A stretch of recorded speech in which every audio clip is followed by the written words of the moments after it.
Hello, everyone. I'm Tony Brown. I am an instructor at Forsyth Tech Community College, and I am here to talk to you today about NotebookLM and getting started. NotebookLM is Google's AI-powered research and note-taking tool. Instead of searching the entire internet for your assignments or for any type of research, it works from sources that you provide, such as PDFs, documents, websites, YouTube videos, and presentation files. It can summarize content, answer questions, create study guides, and also generate podcasts. It can build slide decks and more. So today we're going to get into how you can use that for your assignments. And for this example, I'm going to use my class that I'm teaching called CTI 120, Networking and Security Foundations. All right, to get started with NotebookLM, we're going to use any type of browser you decide. I decided to use Google Incognito or Google Chrome Incognito. So first thing you want to do is in your URL, you want to go to https:// notebooklm.google.com.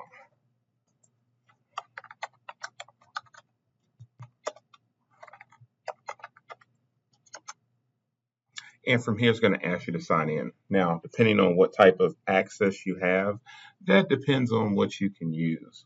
You can use your personal Google account, but if you use, I believe, the free account, it's going to have a little less space. For my students here at Forsyth Tech, we have expanded space. So you would sign in with your Forsyth Tech logins. So I'll start out.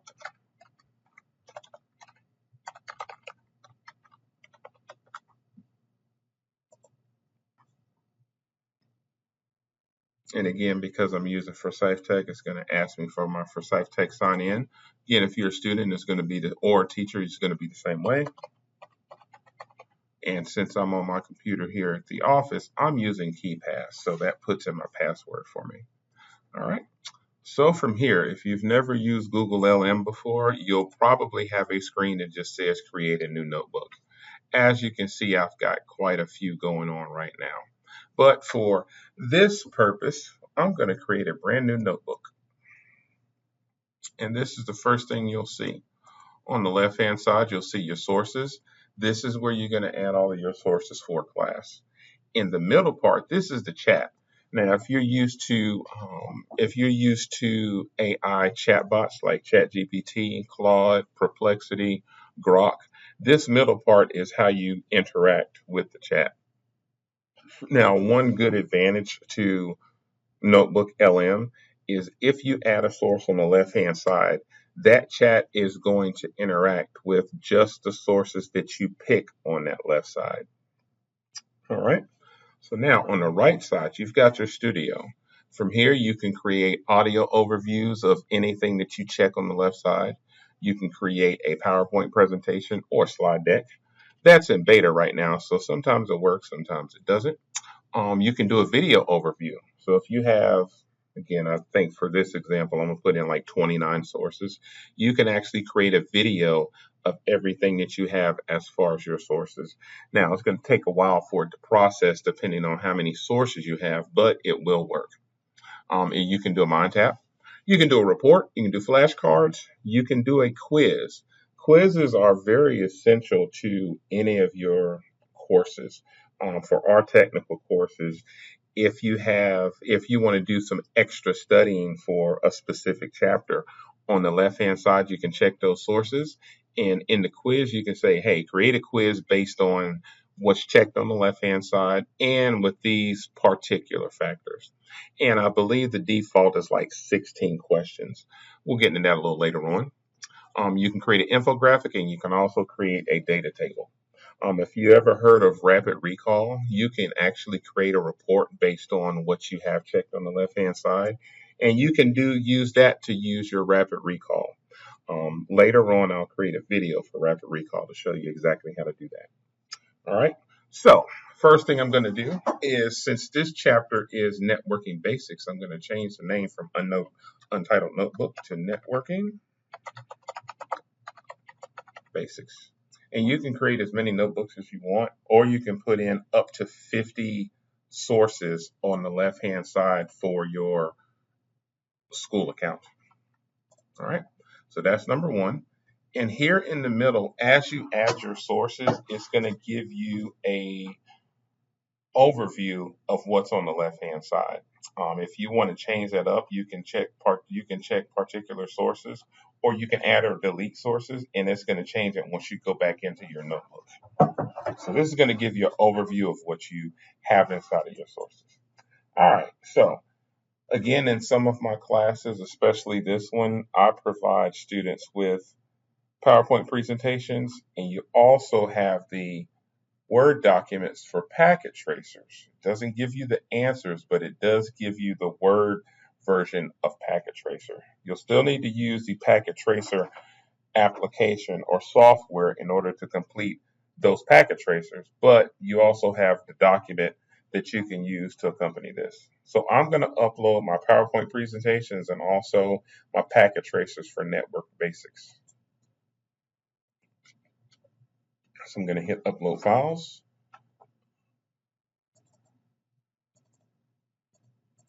Networking basics, and there's 17 modules in here.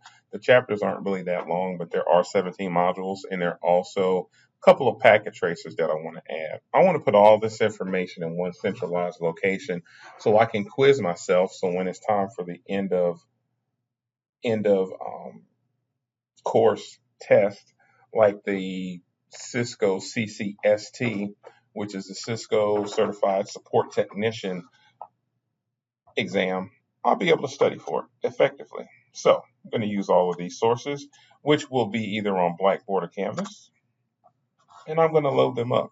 And as you can see on the left-hand side, it's starting to upload everything, and it's checking it on the right-hand side. So again, if you want to use any sources or you want to talk about just a particular subject, you can do that. Just uncheck everything and check just the sources that you want to use in order to create an overview, slide deck, or anything on the right-hand side.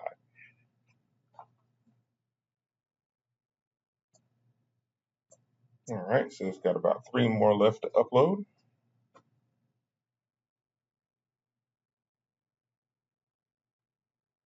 And the reason that we're doing this is because as you progress through your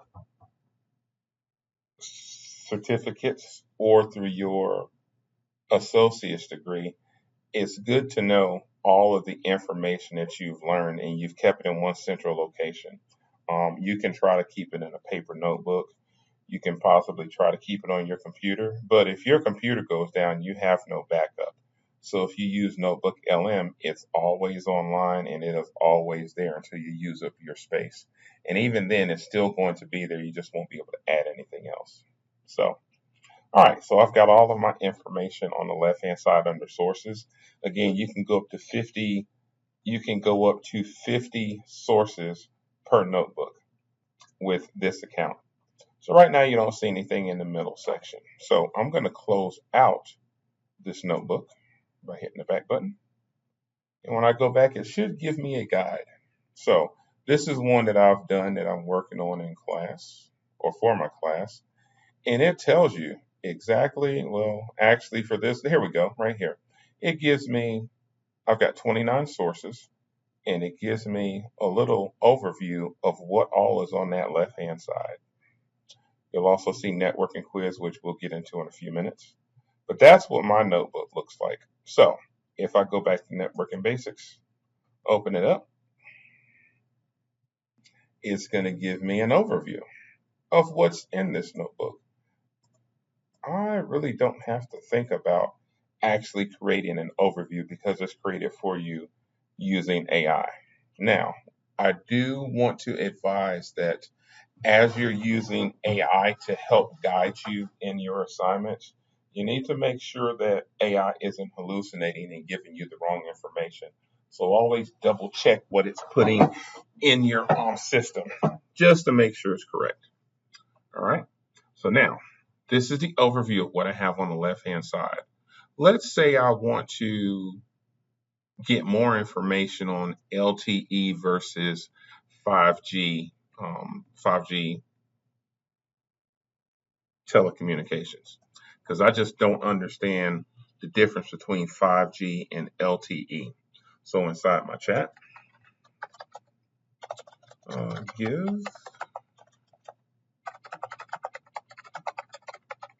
give me more information on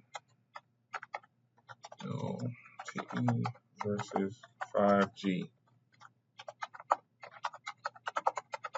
Which one is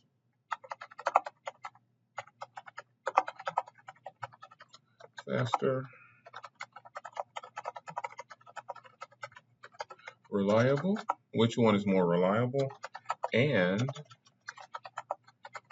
give me examples of when to use one over the other.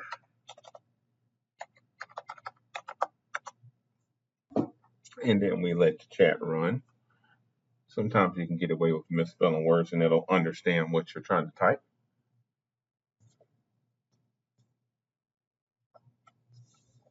And again, depending on the speed of your internet connection and the speed of your computer, it's going to spit out a response. So this is, again, to help you study a little more about some subjects that you don't really have a good understanding of. If you put everything over here in the sources, type in the chat, should be able to spit out. So it gives me the overview of LTE and 5G, gives me the popularity and speed, it gives me the reliability, and when to use one over the other. It even gives me a note. All right. So that's how you can use chat, and you can ask it pretty much anything that you need to ask. Or if you're, again, on a particular chapter and you're stuck on one section, let's say trying to create an IPv. This is one of the ways this is one of the ways you can better understand how to create that IPv6 connection based on what you put on the sources on the left-hand side. All right.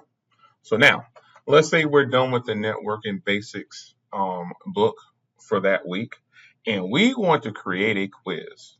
Well, what I like to do is I like to take most of the highlighted words here under my guide, copy it, and then I'll click on quiz, and it'll say, hey, do you want fewer questions, standard default questions, or more, and the level of difficulty. And it's going to give you your specific sources. So it'll give you what should the topic be on, and they give you a couple examples down here at the very bottom, but you can put in your own. So again, I want to be quizzed on everything inside of this notebook. So what should the topic be? And what I do is I just look at some keywords like fundamental networking concepts, practical configuration using Cisco Packet Tracer.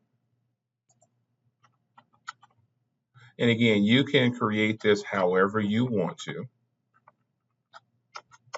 This is just how I choose to do it. So FTP services, secure remote access through SSH and Telnet. And let's say I put in a couple of more, but this is good for right now.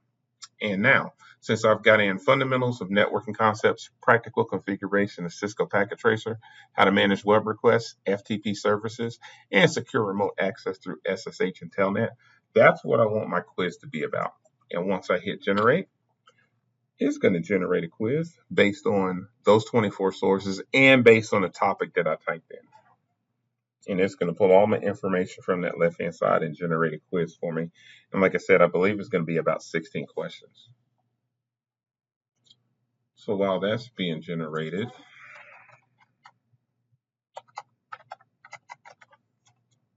let me go to my other notebook.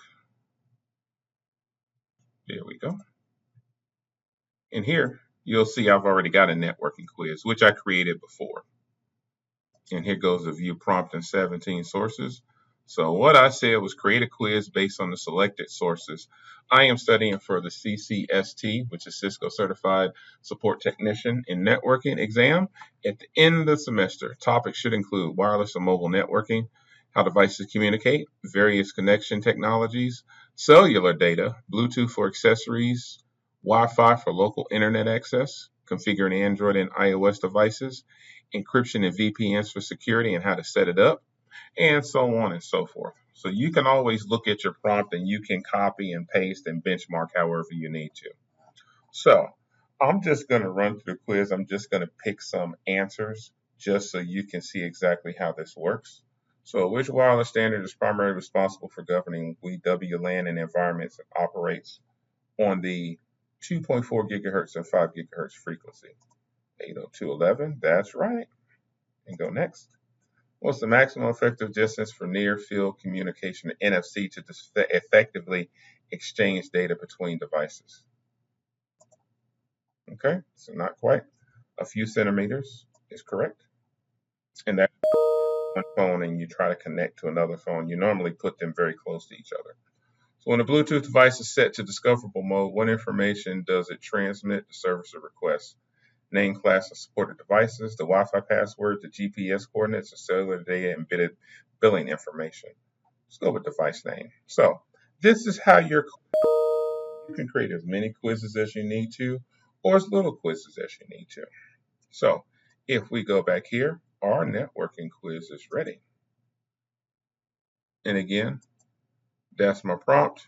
It just gives me a couple of questions. And it gives me, I've got a couple of topics, and now I've got 10 questions. So when configuring an IP address 6, which rule correctly describes the use of the double icon?